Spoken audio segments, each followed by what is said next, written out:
what we're here to learn today is how to become or how to conduct a virtual client consultation. Whether you're working with a seller or a buyer, most of everything we're going to talk about is going to apply to this as well. So make sure that if you're just some housekeeping things, if you're in an area or if you have lots of kids or rambunctious animals, either remove them or remove yourself so that you aren't going to be distracted. So let's jump into it. The biggest difference when it comes to having a client consultation is, are you going to be in person or is it going to be virtual? So knowing what you need to do differently to prepare is important. For instance, the first thing that you want to do when you're working with somebody on a virtual situation, typically you're going to be talking with them on the phone first. Now, we all know that you're pre-qualifying whoever you're speaking to, you know, asking the questions about what their intent is and stuff like that. When you're going to be doing a virtual consultation, you have to take that a little bit farther. You have to prepare yourself for everything you need to do virtually for them. And that means everything from getting their full names, their full legal names of anything that's going to be, you know, documented, anything they're going to be signing, you need their full legal name.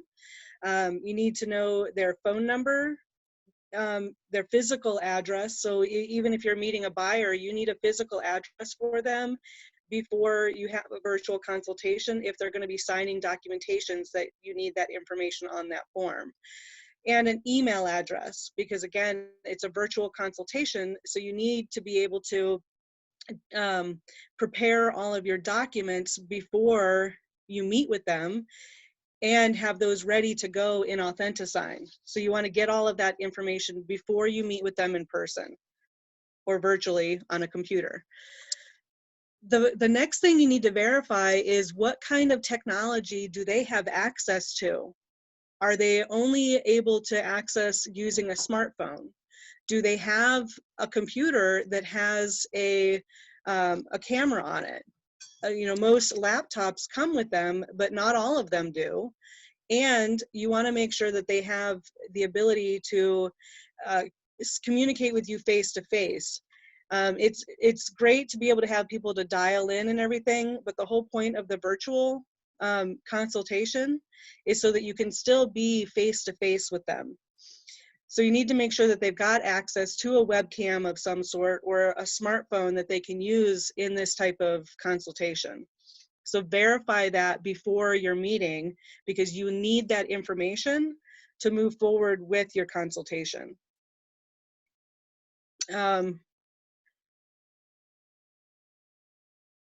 You also, just like with your appointment for a seller, you want to make sure that all parties responsible for the transaction are going to be able to be present to participate in the consultation. They don't necessarily have to be in the same place, like with a listing appointment, an in-person listing appointment. The nice thing about doing it virtually is if you're working with an estate that, say, has 4 people that need to sign the documents, they can all be in different states and you can conduct your virtual appointment with them because they can all remotely join the appointment from wherever they're at. That's the advantage to, one of the many advantages to doing things virtually. And then clarify their expectations and any timelines that they have. Especially in today's market with everything we're currently experiencing, you have to have a full understanding of exactly what they're expecting and what their timeline is going to be, because it's going to be different for everybody and everybody has their own expectations. So we need to be able to meet those expectations as timely as we can.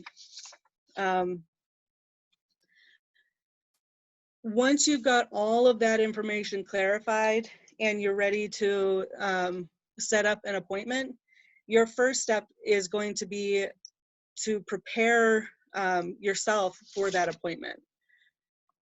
So to do that, get over here. Sorry, let me share my screen.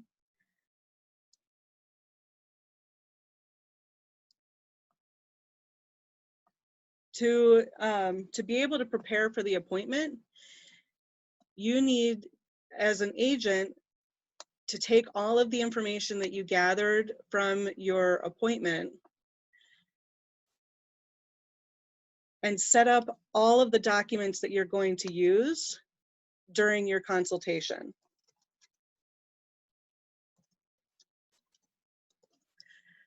So what that means is when you're logging into the portal and you're coming over to Instanet, you can use Instanet for everything that you need to do in your appointment. So you're going to go through and you're going to create a transaction in Transaction Desk, and you're going to go through and you're going to make sure that all of your contacts are entered. Wait a minute, got my bars here. You want to make sure that you have all of your contacts entered. So let's say this is my client. This is where you want to make sure, and why you need to make sure you've got all of their information beforehand, because any of the forms you're going to have them signing during your consultation need to be able to be complete through the transaction. Depending on the type of consultation you're having, you're also going to prepare everything from, on the listing side, any comps that you can pull, depending on how you do your listing. Obviously, everybody has their own listing presentation that they do. None of that's going to change, other than the fact that you're doing it virtually on the phone, or virtually in some sort of platform like Zoom. So have all of your documentation ready, pull all your comps, have any of those reports that you might be using to discuss current market stats. It does not have to be specific to their house at this time. Again, this is for your initial client consultation. Make sure that you've got everything set up for yourself in Transaction Desk. Most of us already use this, so it should already be prepared for you.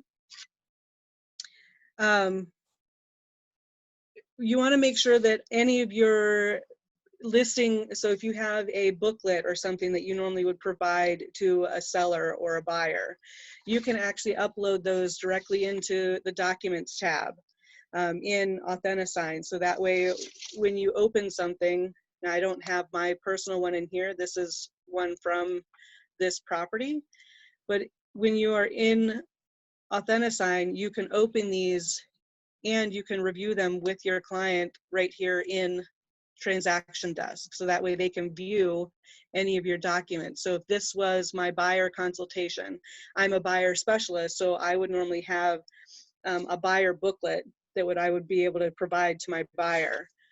Because one, I'm uploading it into the document section, and I have the ability to open it and view it here on the screen. This is how I can go through those documents and share that information with the client during the consultation. Likewise, because it's here in Documents, when you create everything for the signing, you can send them copies of all of that, because you can attach it in the signings that you're doing. So make sure you have all those things prepared and uploaded into a transaction ready for your consultation. The next thing you want to do is make sure that you have any applicable videos that you might use. For instance, videos on demonstrating how to do certain things. A video on how they would sign the documents, because I know that there are videos available to show people how they would actually sign these. Or you can walk them through in person on the virtual consultation to show them how to do it. You can also use videos to and send those through a link.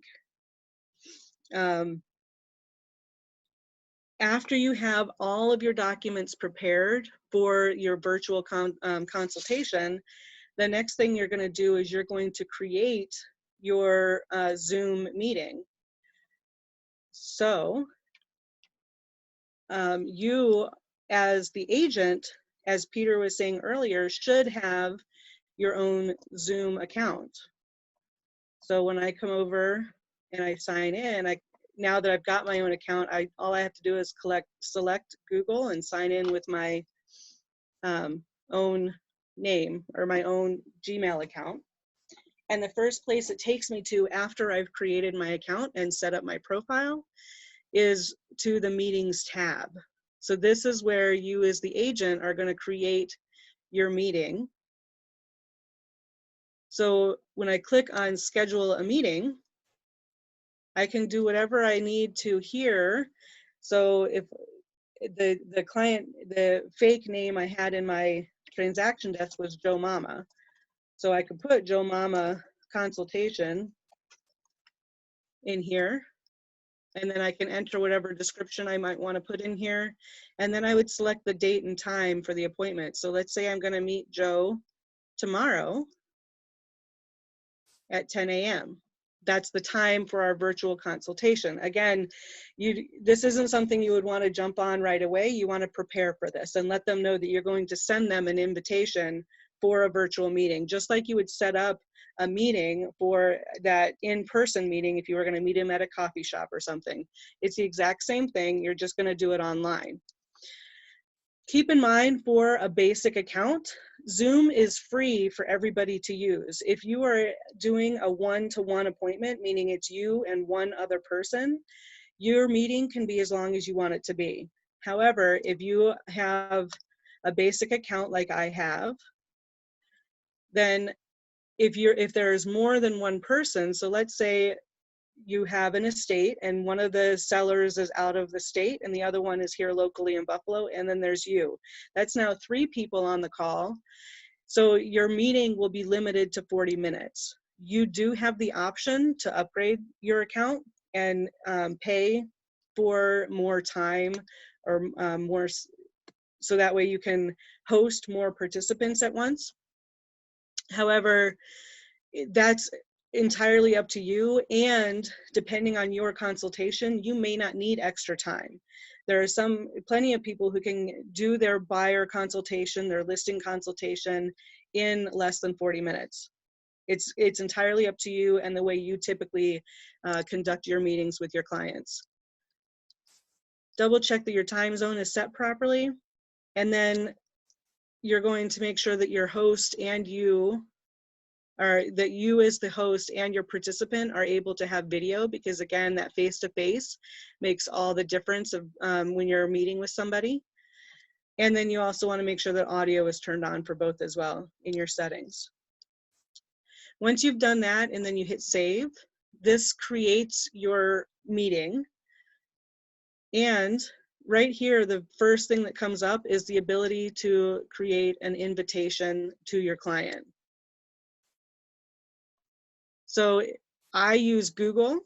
If you guys use one of these other platforms, all you have to do is click on the button. So since I'm a Google user, when I click on this button, it takes me right over to, it's asking me to confirm that I'm allowing it to access my calendar.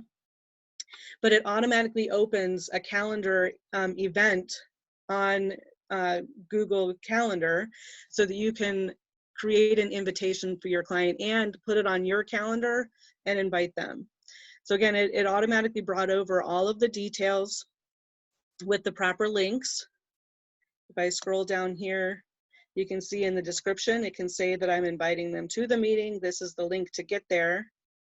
And then I can add my guests. So I know Vienna's here. If I add Vienna, now I've added her as a guest. And then if I wanted to add Ellen as another guest. So now I've got several people that I've added to the invitation. And as soon as I hit save, it's going to ask me, would you like to send an email to invite them to the calendar? And yes, I do. This is how your guests or your clients that you're going to be meeting with will get the notice. And then if you look right here on my calendar, it's already added to mine. and I can see how many of my invitees, my potential clients, have accepted that appointment. So that's how to add all of the, oops, wrong one. That's how you would create the actual appointment.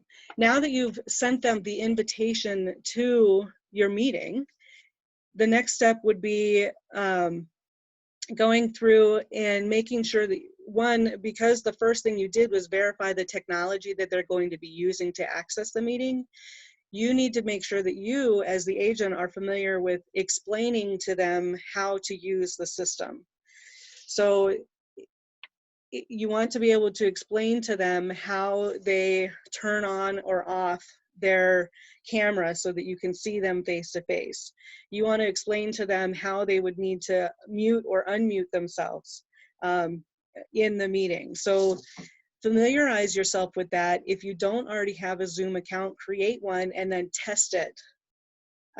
Contact people in your office, your colleagues, use your family members to just test it, to see how you use it and ways that you can help educate your client on how to use it. 9 times out of 10, our clients are not using these things, so we need to familiarize ourselves with them so that we can teach them how to do it.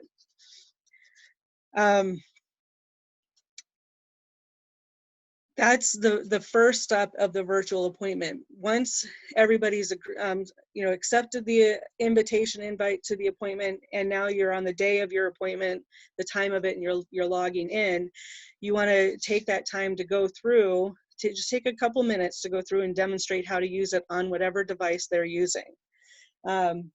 If they're using a phone, the way to use it on a phone is different than the way we use it on a computer. So you want to make sure that you're familiar with those.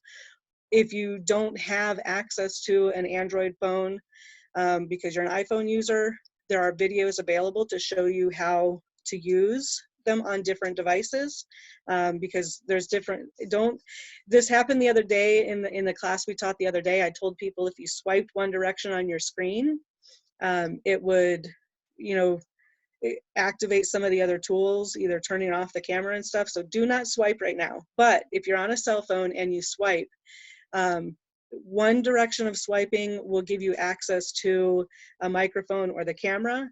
The other way of swiping will make them exit the meeting. So don't swipe because you will accidentally exit the meeting. This is why you need to be familiar with the device that somebody is on, because Androids and iPhones act differently. But you want to be able to give them the information on how to access the buttons to do what they need to do to interact with you. You have the option as the host of the appointment to record a meeting. So if this is something that you would want your clients to be able to go back and review, if there's certain information you want them to be able to go back and watch the video on, you can record this and then share that link with them afterwards. That is part of Zoom that's available to you as an account or a host of a meeting. The first thing you do when you're actually doing your consultation, like I did earlier, is you come in and you pull up your client in here and say, this was the information that you gave to me during our phone call when we first set up this meeting. Is this information accurate? Allow them to see it on the screen so that they can tell you, nope, it's actually not correct. That should be a 79 instead of 76. So you want to make sure that you can make those changes, because as you're going through the consultation, you need to make sure that you can send the signings to them so they can sign them. Conduct your consultation as if you are with them in person. The only difference right now, depending on how you run your consultation, of course, is the fact that there's now a camera between you and them. Having that camera between you allows you to still be face-to-face, and you can conduct everything as you normally would. The biggest difference is going to be if you're doing a listing consultation and you want to be able to tour the house. Um, we're talking right now about Zoom, and that's what I've demonstrated how to use. There are other platforms out there. The limitation with Zoom is that it's designed more for this type of sit-down consultation. So the camera settings, even if you're on a cell phone, are not designed to do a walkthrough. Um, it looks fine and it works great for the person who's holding the cell phone and doing the walkthrough on their screen. It appears to be completely fluid and natural. However, oftentimes on the recipient end, to them, the video actually looks a little bit choppy. It'll jump from one thing to the other. So if you're trying to do a video walkthrough with a listing consultation, those are things that you want to consider the app that you're using for your consultation. There are other ones available to use. I'm going to just give you a couple names of some that I'm familiar with. One of them is WhatsApp.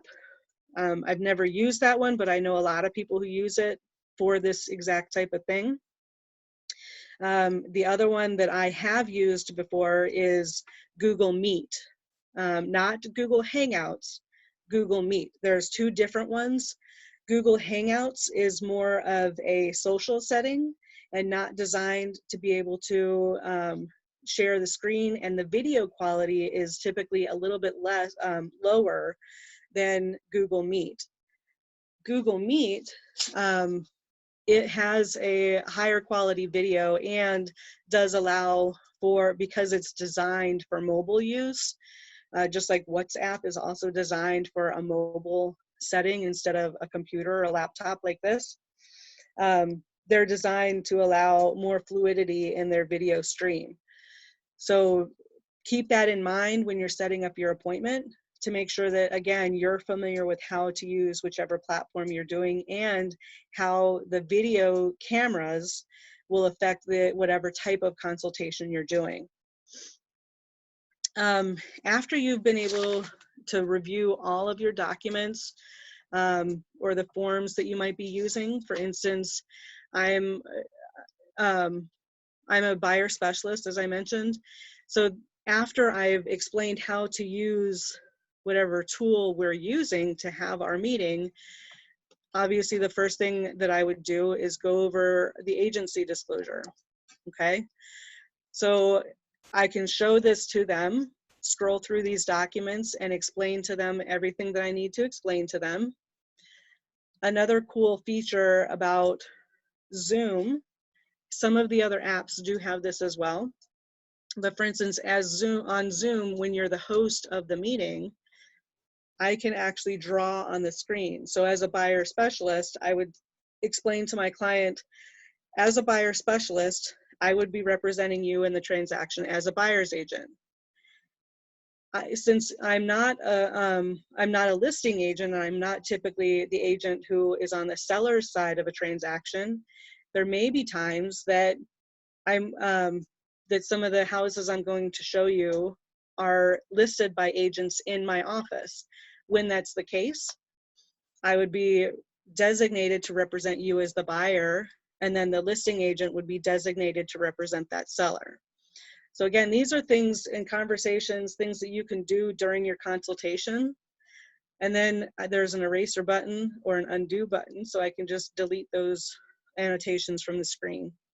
You guys cannot see my toolbar that I'm using here, but when you're a host, and this is why I'm highly recommending that before you do a consultation, practice. Get on a Zoom call with somebody else, play with all the tools in there and familiarize yourself with them, so that way you can look like the professional you are when you're using these tools. After you've reviewed all of your documents with your client, that's when you would go in and ask them if they have any questions, if there's anything else you need to review for them. Now, I would already have my signing set up.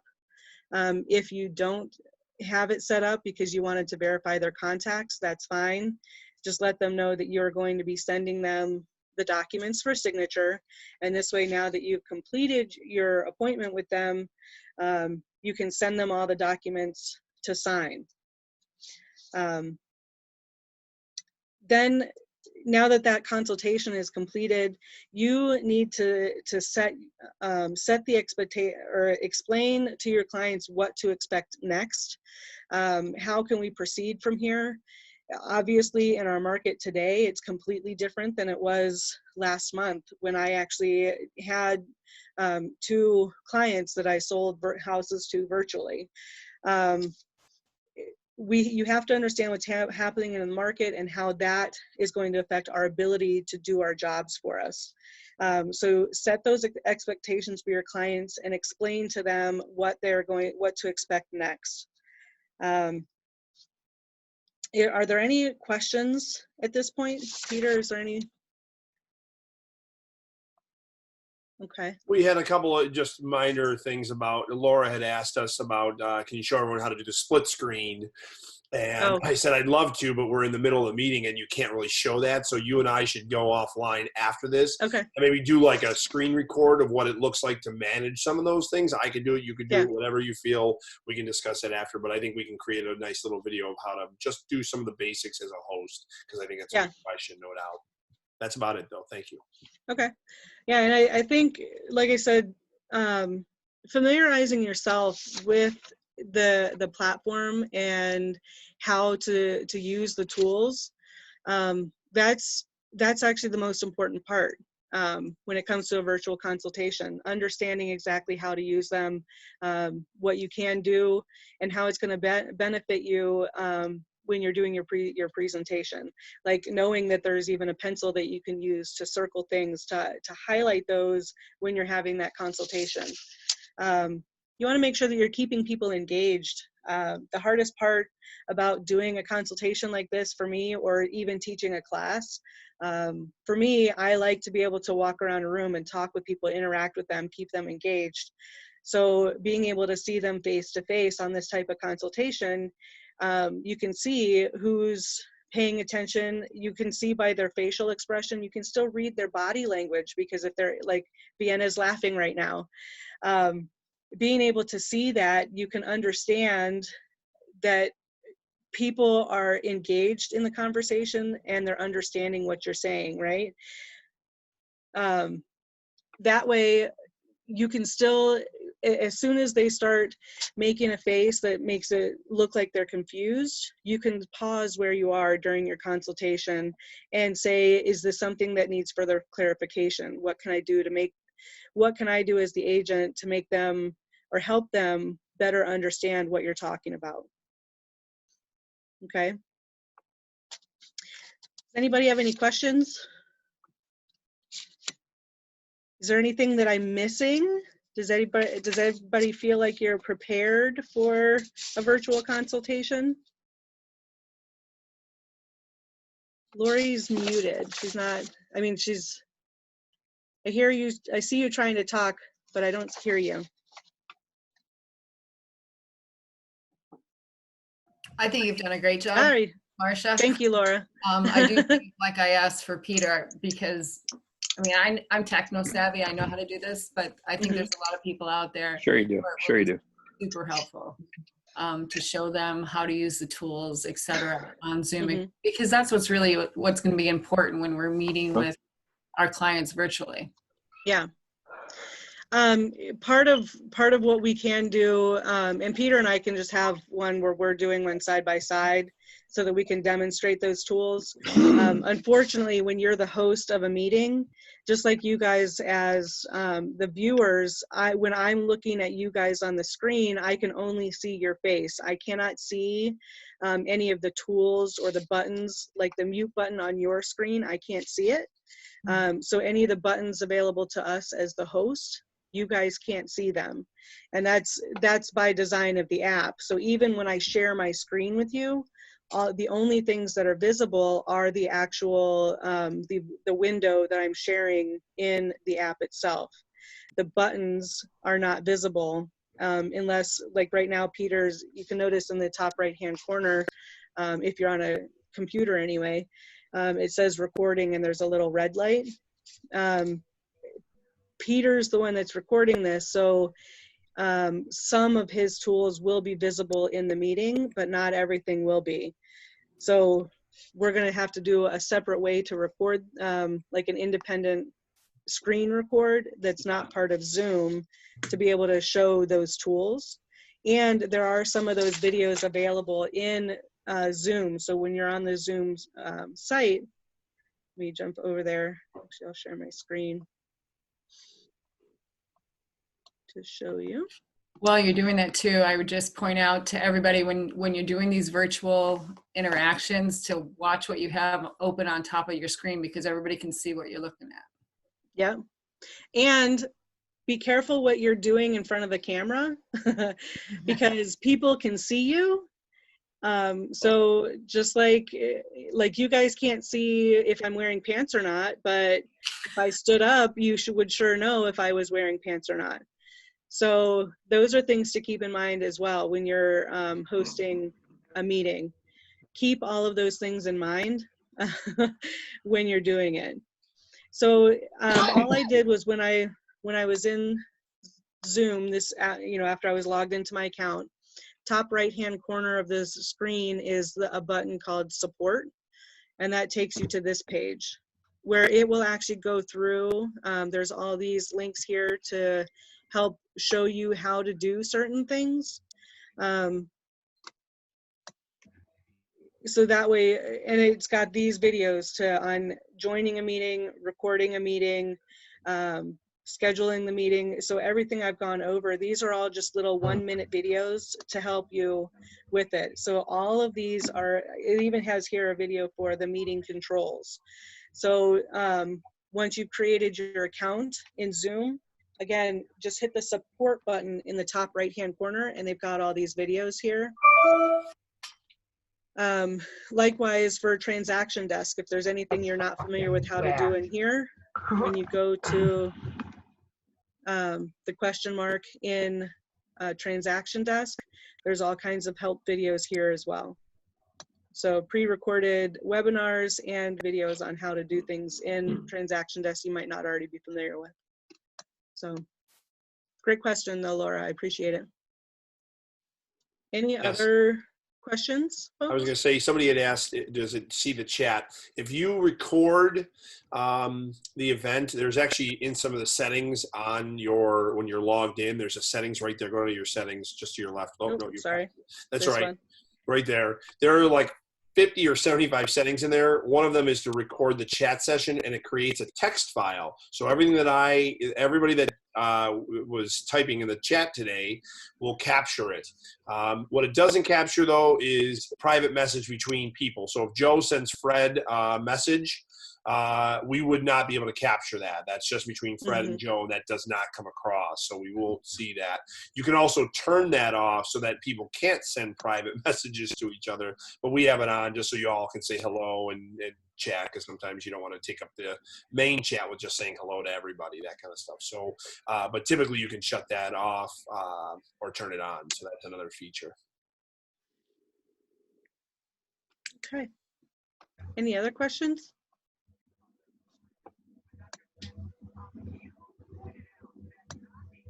What'd you all think? Great. Helpful? Do you think some of this stuff is helpful to you? Will you be able to utilize some of the tricks and tips that Marcia has given you? That's a good, big question for all of us, so we know we're doing it right. Did you guys learn anything new that's going to help you? Ton. Awesome. And I think it really helps too, like for people that are just starting using these type of tools. It really, like today, like that's all I want to do now is get on Zoom and practice with, other agents and see how far I can take it in one day. Right. Yeah. Yeah. The best way to get really good at anything you're doing is to practice. Like a lot of people are right now doing just, happy hours using a Zoom. Yeah. That way you can have that FaceTime with somebody. So while you're doing that, start playing with the tools. So that you can familiarize yourself with them. There's some really cool features. I highly recommend trying some of the other ones too, like Google Meet, WhatsApp, figure out what you can do with them. because like I said, the video capabilities on each one is different, and depending on the type of consultation you're doing, it can very well affect your ability to have, like if you need your seller to do a virtual walkthrough for you, so that you can get a better assessment of the house, so that you can help price them better. These are things you want to make sure that the app you're using is going to function properly to do that. So Marcia, do you use the Google Meet? I do use Google Meet, yeah. So I set it up, I have the app on my phone, and I just opened it up when we were just talking. So now you need a code, so what else do we need to download for that? You can use Google Meet on your computer as well. When you open it on your computer, just like, so keep in mind that the app is always a smaller version than what you have access to on a computer. So just like with Zoom, some of the settings in Zoom you won't have access to on your phone, but you will on a computer. So keep that in mind when you're setting up any of these devices. To have full access to all of the tools and settings, go to the biggest format you can, which is going to be on your computer. Set up everything you're going to need to set up first, and then you can set up appointments and all that stuff on your phone, because all of your defaults are already set on your computer. And I think that's what I did. I went straight to my phone thinking it was just going to be the app. Yeah. And I haven't opened it up yet on the computer. Yeah. So I always recommend everybody try things on your computer, and don't be afraid to hit the buttons and find out what they do. It's the best way to learn how to use something. I see Vienna laughing. I don't know if she's laughing at me or yep. Yep. Try those buttons. Push the buttons. Vienna knows how to do that. Oops. I thought I was muted. My bad. Guilty as charged, Peter. Thank you, Eric. Oh, Carol, I love that. Yeah, she's Carol said in the chat box, she said that she always uses email to send things, and then she calls them on the phone to go over stuff. So yes, doing a virtual meeting like this is so much better. I've actually been doing these types of things for quite a while. And some people have heard me say this before. You might have seen me on one of the Facebook groups say, this year, actually this past month, I closed 2 transactions that were done 100% virtually.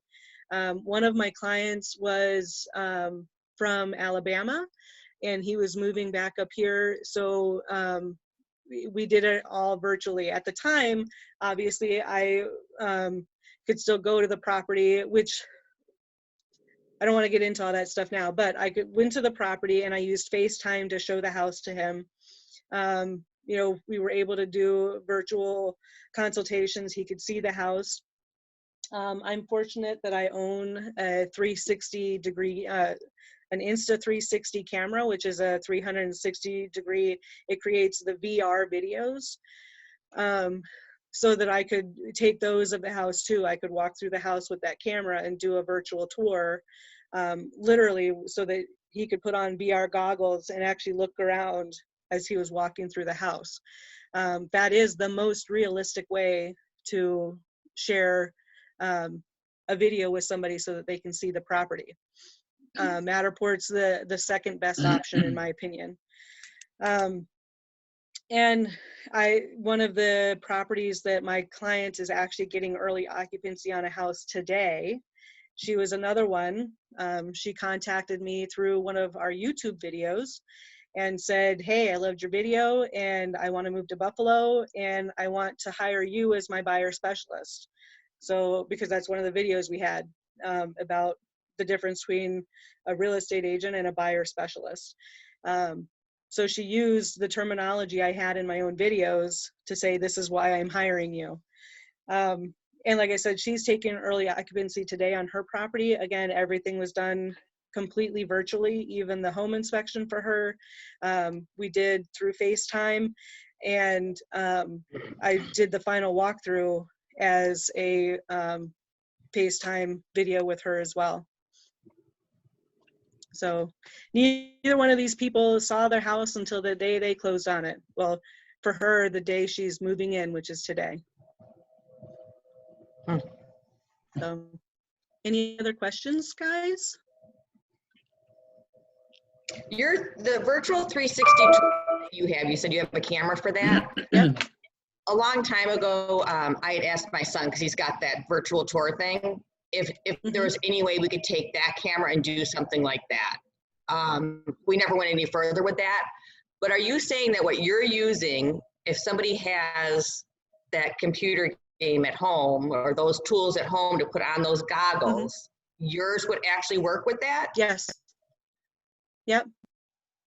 It depends on how you upload it. For instance, I can connect my camera to my computer or my tablet, and I can create a pointed, look at Peter, I can create a pointed, I could create a pointed tour, which means that I can direct where I want them to look, and I can record it as a static video, or I can export it as in the VR format, so that when Peter puts on his VR goggles, when he's walking through the house, he's looking at whatever I'm looking at, or whatever he wants to look at, Peter. Keep in mind though, because I'm carrying that camera in my hand, you know, it's in my hand. I have an invisible selfie stick in mine, so my camera automatically stitches it out. So when I'm walking, when they turn around and look in my direction, they're going to be looking at my face or looking at my body. So when you're doing it, you want to keep that in mind when you're recording one of those videos, especially if you're very self-conscious. Make sure you're dressed the way you want to be dressed, and you know, don't go there in sweatpants and stuff if that's not normally how you would present yourself to your client. Okay. Very interesting. Thank you. So the dilemma with all that, though, is you have to have access to the house. Correct. And you're right. Right now, that's Questionable. a limitation. And there, like I said, I don't want to get into the specifics of whatever our mandates are right now and what's permissible. However, when and if we are allowed to access a property as our own self, and like if I as an agent can go to a property, so if I wanted to show one of Vienna's listings to my client, I could take my VR camera in there, record the video, and then share it with my client virtually, you know, send them the link to it, so that way they can see the house using their VR goggles if they own them, or if they just have a cell phone, there's a little button in the corner that they can tap the view, so that they literally all they have to do is turn their phone, and it again will show them wherever they're pointing their phone, just like if they were walking through the house. Great tool. Without a doubt. They don't have to, Laura, they don't have to have a VR headset to view a VR a camera. In most, not in all of them, but in most VR videos, especially in the ones that come out of my camera, like I was just saying, there's a little button in the bottom corner of the video that if they tap on that button, it will change it from a VR goggle view to just a 360-degree view that they can change. And if they wanted to just set the camera in one direction, they can also go to a landscape view and let it be the whatever default view the camera is headed, and it will stay static in that direction, depending on what button they push in the corner of the video. Okay, thank you. Yep. So, and yes, some of these things are limited now because of access to properties. And obviously, as agents, your comfort level at doing what you can or are able to do. So I certainly would never advocate for anybody doing anything that they're not comfortable doing. Just like your clients, they should never do anything that they're not comfortable doing. This is the Matterport view. So if I wanted to, we have a couple Matterport cameras, and when we do a Matterport, again, provided we get in the house, for those, there's a little button in the corner that allows you to pick what VR headset you're using in order, and then I just send you the link to it, and then you launch your mobile device connected inside the VR goggles, and then you can watch and view and do the same thing, hold the goggles up and look around and do exactly like you're in the house. So there's other features from different cameras, what they offer. Exactly. Any other questions from anyone? I appreciate that you guys are all here. It means a lot to me. We appreciate Thank you. you guys take the time to do this. Yes, Jody, I will gladly do that. Thank you. If I'm actually going to put my email address here in the chat box. Okay. So anybody who wants a link of any of the videos I've created so far, email me and I'll send it to you. They're really good. She did a good one. I like her one walkthrough from the outside all the way through using the 360. It was very well done. It's a great example of how you can do it for sure. Thank you. Cool. Well, that's about all I've got for you guys. So unless you guys just want to hang out. Marcia, can you hear me? I can now. Okay, hi. Good morning. Hi. Good morning. Where's the princess? She's sleeping? Are we keeping her awake? She's back there. She's at her desk. She's trying to be quiet. Sometimes she's a loud talker. If you've got a 360 visual tour or anything other than a Matterport right now, because of course we can't let Peter into any of our listings, but and this is a different topic than what you're talking about, so I'm hoping to open the door into a class that either you've already done or maybe haven't done yet. But if I've got a seller who's willing to attempt trying to do some photography, and they're willing to take their phone and do their own video tour, when they send it to me, it's not in a link format that I can upload to the MLS. So I've been uploading it to our YouTube channel, creating an internet link, and then attaching it to the MLS. I don't know if the majority of the membership knows how to do that. Would that be another worthwhile 1-hour class for you? I do think that would be a good idea. Would everybody else be interested in learning something like that? Are you guys not familiar with? Yes. Okay.